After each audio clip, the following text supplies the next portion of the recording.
All right, we have another one of these good Steve Doocy clashes with Brian Kilmeade. It's fun to see the occasional fact being put forward on Fox News and how it triggers instantly other Fox News hosts. So it's Steve Doocy saying some things about Trump's latest indictment, about Ty Cobb's analysis, and then Brian Kilmeade getting upset and interrupting him. And then we'll discuss the merits of what's being discussed. A pretty good idea because Trump's defense attorneys have already started floating around 3 different lines of defense for the former president. 1, he has a First Amendment right to say whatever he wants to. 2, he got a bunch of bad advice from his lawyers. He was doing what his lawyers, who Mike Pence referred to a couple of days. By the way, this is completely separate from the conversation. But just to jump back to here, why is it that the other host who's filling in for Ainsley Earhart is able to normally naturally look over at Steve Doocy while he's talking and then kind of glance and nod, and the whole time Brian Kilmeade just stares at the camera? I don't agree with what he's saying. I don't know. I don't endorse what this guy who sometimes says facts is saying. First Amendment right to say whatever he wants to. 2, he got a bunch of bad advice from his lawyers. He was doing what his lawyers, who Mike Pence referred to a couple of days ago as his crackpot lawyers.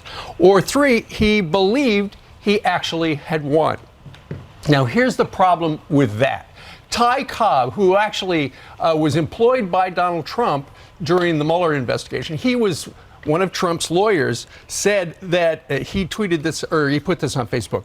He said there will be evidence from several witnesses in this case that Donald Trump knew he lost. He said, I lost. And then Ty Cobb goes on to say it's going to be a D.C. jury. And this is the last line of Ty Cobb. He said, Donald Trump, he's toast. Well, Steve, that's where he's been. But I will say this. Who cares what Ty Cobb says? Anybody who's been around. Yeah, but he was his lawyer. He wasn't around him for the last year and a half of the Mueller investigation. I'm just reporting the facts. No, but think about this. Everybody around Trump, in casual conversation, in serious conversation. Getting tense. On tour and beyond. Will not go 5 seconds without him saying he won the election. He was down Sean Hannity's throat for not defending him Brian, what for I the January 6th. I said Ty Cobb says they... Okay, we'll let it continue in a moment. But that argument, as I noted earlier in today's show, also doesn't make any dang sense. Of Trump said the lie so many times, so how could he possibly know that it was a lie? Yeah, but if at some point he acknowledged that he lost, then you can prove that he at some point knew he lost, then decided to lie about it. And then once he settled on a lie, yeah, privately, publicly, he would lie.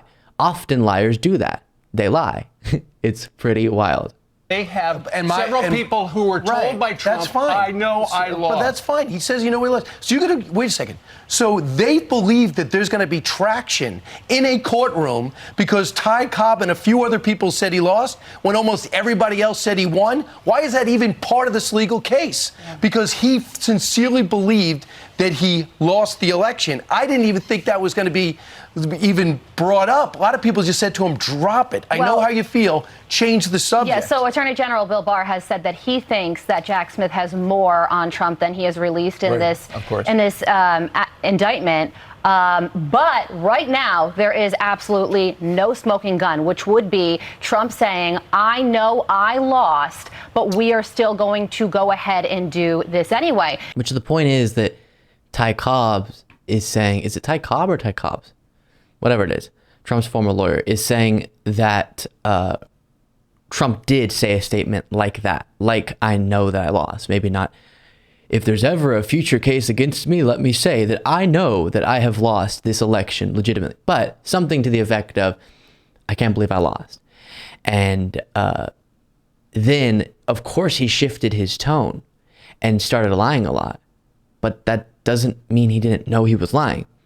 And then the reason it's included is then you can prove that this was a knowing defrauding of people, a knowing deceit and trying to mislead people into doing then unlawful actions, using the things he knew to be false to justify unlawful actions, which You can also take unlawful actions without knowing that you're doing it for bad reasons.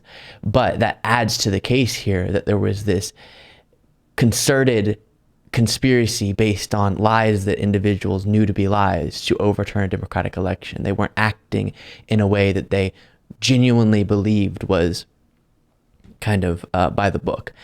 And that bolsters the case for sure. And so because it was noted in the indictment that Trump did this knowingly, it's going to be interesting to see what the entirety of the evidence on that front will be.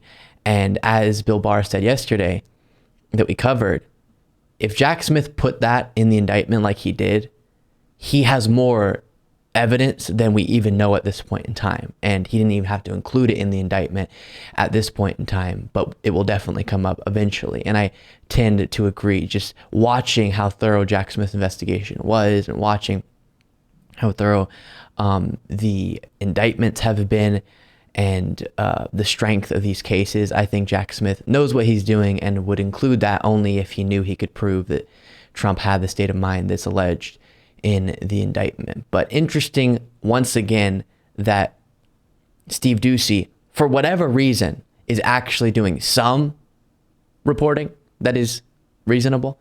And every time that makes Brian Kilmeade and sometimes Ainsley Earhart, when she's on the air, very uncomfortable, angry, and things get heated. Thank you so much for watching. If you want to be a part of what makes this show possible, plus get access to the full video version of the show hours before all the clips are able to be uploaded to the YouTube channel, plus get the bonus show on the weekends, you can do so by going to lukebeasleyshow.com/membership. That's lukebeasleyshow.com/membership, and there's a link in the description.